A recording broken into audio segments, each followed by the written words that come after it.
अरे बच्चों, कैसे हो आप लोग। उम्मीद है कि आप लोग अच्छे होइएगा और मन लगा के पढ़ाई करते होइएगा। बच्चों, आज की इस क्लास में हम लोग देखने वाले हैं 5वां चैप्टर, जिसका नाम है विद्युत धारा का चुंबकीय प्रभाव। बच्चों, और यह जो चैप्टर है काफ़ी ज़्यादा इम्पोर्टेंट है आपके बोर्ड परीक्षा के लिए, क्योंकि यहाँ से बहुत ज़्यादा क्या होता है तो ऑब्जेक्टिव आपके एग्जाम में आते हैं। बच्चों, तो इस चैप्टर का जो भी क्वेश्चन होगा, आपने अगर अच्छे से तैयारी किया होगा तो आपका बहुत सारा क्वेश्चन जो है इसमें से बन जाएगा। यदि 10 में 10 आप बना लेते हो तो आप अपना नाम कमेंट कीजिएगा कि यस सर, हमने 10 में 10 बना लिया है।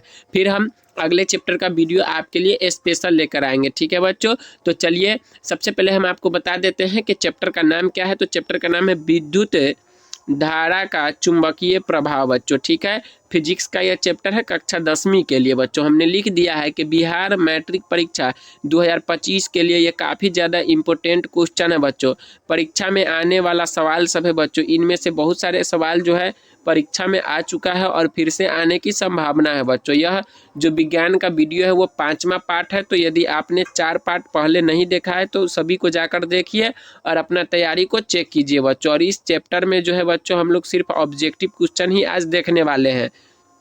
और एक ज़रूरी बात यह है बच्चों कि आपका एक चैनल है जिसका नाम है नेहाल सर बिहार वाला।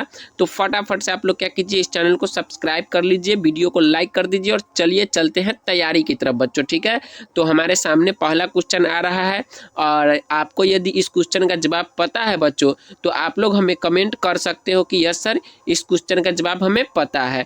तो चलिए हम आपको बताते हैं कि क्वेश्चन क्या है। बच्चों, क्वेश्चन यह है कि कहता है पहला नंबर क्वेश्चन के विद्युत धारा के चुंबकीय प्रभाव की खोज किसने की थी। तो चलिए जल्दी से बता दीजिए आप लोग कि इसका सही उत्तर क्या होगा। तो ऑप्शन ए में कहता है फैराडे ने, ऑप्शन बी में है ओस्टेड ने, सी में है एम्पियर ने, या फिर डी में है बोर ने। बच्चों, तो सही उत्तर क्या होगा इसका आप लोग को यदि पता है तो आप लोग बताइए, नहीं तो चलिए हम आपको बताते हैं कि इसका सही उत्तर कौन सा होगा। बच्चों, ठीक है, तो चलिए इसका सही उत्तर हो जाएगा बी नंबर ऑप्शन ओस्टेड ने। बच्चों, ये आप लोग याद कर लीजिए। क्वेश्चन कहता है कि विद्युत धारा के चुंबकीय प्रभाव की खोज किसने किया। तो ओस्टेड ने किया था, याद हो गया होगा। चलिए चलते हैं दूसरे नंबर क्वेश्चन की तरफ। बच्चों, दूसरा नंबर क्वेश्चन काफ़ी ज़्यादा इंपॉर्टेंट है और यह काफ़ी बार एग्जाम में आ चुका है ये क्वेश्चन। तो आप इसे इग्नोर मत कीजिएगा, बढ़िया से समझ के इसे याद करने का प्रयास कीजिएगा। बच्चों, कहता है दूसरा नंबर क्वेश्चन कि विद्युत मोटर परिवर्तित करता है, विद्युत मोटर परिवर्तित करता है किस चीज़ को किस चीज़ में। और आपके ऑप्शन यहाँ पर दिए गए हैं। सबसे पहला यांत्रिक ऊर्जा को विद्युत ऊर्जा में, यांत्रिक ऊर्जा को विद्युत ऊर्जा में, गलत बात है बच्चों यह। और उसके बाद है रासायनिक ऊर्जा को विद्युत ऊर्जा में, तो ये भी गलत बात है। विद्युत ऊर्जा को रासायनिक ऊर्जा में, तो ये भी गलत बात है। तो बच्चा क्या, विद्युत ऊर्जा को यांत्रिक ऊर्जा में। ये सर ये सही हो जाएगा। तो ऑप्शन नंबर क्या हो जाएगा, डी बिल्कुल सही उत्तर हो जाएगा कि विद्युत मोटर परिवर्तित करता है विद्युत ऊर्जा को यांत्रिक ऊर्जा में। बच्चों, तो चलिए चलते हैं अगले क्वेश्चन की तरफ। और हम इस क्लास में है बच्चों 10 ऑब्जेक्टिव क्वेश्चन को बनाने वाले हैं। तो फटाफट से हम लोग बना लेते हैं, फिर आप हमें बताइएगा कि आपका कितना सही हुआ। बच्चों, वीडियो देखते हो, लाइक नहीं करते हो, कमेंट नहीं करते हो, तो फिर हमें पता नहीं चल पाता है कि आपने क्लास किया या नहीं किया। तो आप लोग कमेंट जरूर कीजिएगा। तीसरा नंबर क्वेश्चन क्या कहता है कि स्विच लगाया जाता है। बच्चों, स्विच किस तार में लगाया जाता है, ठंडा तार में, गर्म तार में, भूयोजित तार में, या फिर इनमें से सभी। तो चलिए हम आपको बता देते हैं इसका सही उत्तर क्या हो जाएगा। बच्चों, स्विच लगाए जाते हैं तो गर्म तार में। कहाँ लगाए जाते हैं, तो गर्म तार में। चलिए चलते हैं अगले क्वेश्चन की तरफ। तीसरा के बाद में चौथा क्वेश्चन आपके सामने आ चुका है बच्चों। और यह चौथा क्वेश्चन में क्या कह रहा है कि बताइए बैटरी से किस प्रकार की धारा प्राप्त होती है। आपके ऑप्शन है कि प्रतिवर्ती धारा, दिष्ट धारा, ए एवं बी दोनों, या फिर इनमें से कोई नहीं। तो चलिए इसका सही उत्तर बताइए आप लोग कि इसका सही उत्तर कौन सा हो जाएगा।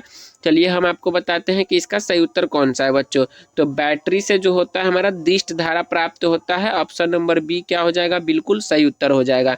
चलिए चलते हैं 5वें नंबर क्वेश्चन की तरफ। और 5वां नंबर क्वेश्चन क्या कहता है बच्चों, 5वां नंबर क्वेश्चन कह रहा है कि देखिएगा कि विभक्त वलय का उपयोग किस उपकरण में किया जाता है।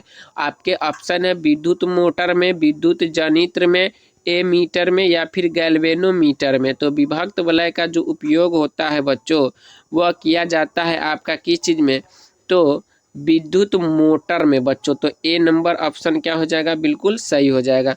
चलिए चलते हैं अगले प्रश्न की तरफ। और प्रश्न नंबर 6 आ चुका है आपके सामने। तो आप लोग फटाफट से इसका कमेंट भेजिए कि क्या होगा बच्चों, ठीक है।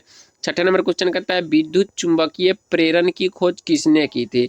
तो विद्युत चुंबकीय प्रेरण की खोज किसने की थी, तो इसका खोज मैक्सवेल, फैराडे, एम्पियर, फ्लेमिंग। तो इसका सही उत्तर क्या हो जाएगा, तो विद्युत चुंबकीय प्रेरण की खोज किसने की थी, तो फैराडे ने की थी, यानी कि ऑप्शन नंबर बी बिल्कुल सही उत्तर हो जाएगा। चलिए चलते हैं अगले प्रश्न की तरफ छठा के बाद में। तो सातवां नंबर क्वेश्चन आपके सामने आ चुका है। क्या कहता है कि घरेलू विद्युत परिपथ में उदासीन तार का रंग कैसा होता है। आपका ऑप्शन है लाल, हरा, काला या फिर पीला। तो आप जो घर में वायरिंग करते हो तो उसमें जो उदासीन तार होता है उसका रंग कैसा होता है, ये आपसे पूछ रहा है क्वेश्चन में। तो आपका सही उत्तर क्या हो जाएगा बताइए फटाफट से आप लोग, कि लाल होगा, हरा होगा, काला होगा या फिर पीला होगा। तो इसका सही उत्तर हो जाएगा काला रंग होगा। कौन सा रंग होगा, काला, यानी कि ऑप्शन नंबर सी बिल्कुल सही उत्तर हो जाएगा। 7 के बाद में 8 में चलते हैं। आठवां नंबर क्वेश्चन आपके सामने आ चुका है। क्या कहता है आठवां नंबर क्वेश्चन, कि विद्युत धारा उत्पन्न करने की युक्ति को क्या कहते हैं। तो विद्युत धारा उत्पन्न करने की युक्ति को जनित्र कहते हैं। क्या कहते हैं, जनित्र। तो ऑप्शन नंबर ए क्या हो जाएगा, बिल्कुल सही उत्तर हो जाएगा। चलिए चलते हैं 8 के बाद 9वें नंबर क्वेश्चन की तरफ। 9वां नंबर क्वेश्चन आपके सामने है। कहता है कि बताइए निम्नलिखित पदार्थों में कौन चुंबकीय पदार्थ नहीं है। यानी कि ऐसा पदार्थ बच्चों जिसमें क्या चीज़ नहीं है, तो चुंबक का गुण नहीं है, यानी कि वह चुंबक की तरफ आकर्षित नहीं हो सकता है। तो लोहा तो होता है, निकेल भी होता है, कोबाल्ट भी होता है, पीतल नहीं होता है। तो ऑप्शन नंबर सी क्या हो जाएगा, बिल्कुल सही उत्तर हो जाएगा बच्चों। चलिए चलते हैं अगले क्वेश्चन की तरफ, 10वां नंबर क्वेश्चन, और ये आपका अंतिम नंबर क्वेश्चन है। कहता है कि चुंबक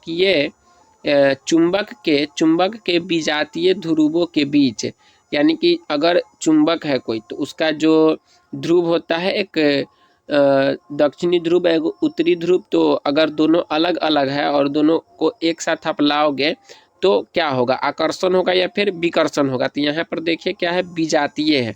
तो विजातीय जो ध्रुव होता है उसमें क्या होता है, तो विजातीय ध्रुव में होता है आकर्षण, और सजातीय में पूछेगा तो क्या कहिएगा, विकर्षण। तो ऑप्शन नंबर ए क्या हो जाएगा, बिल्कुल सही उत्तर हो जाएगा। तो आप हमें बताइए कि 10 में से आपको कितना नंबर आया है बच्चों। तो यदि 10 में 10 यदि आपका आया है तो आप लोग कमेंट कर दीजिएगा कि यस सर 10 में 10 आया है। और मिलते हैं अगले वीडियो में, तब तक के लिए tata bye bye, good night बच्चों।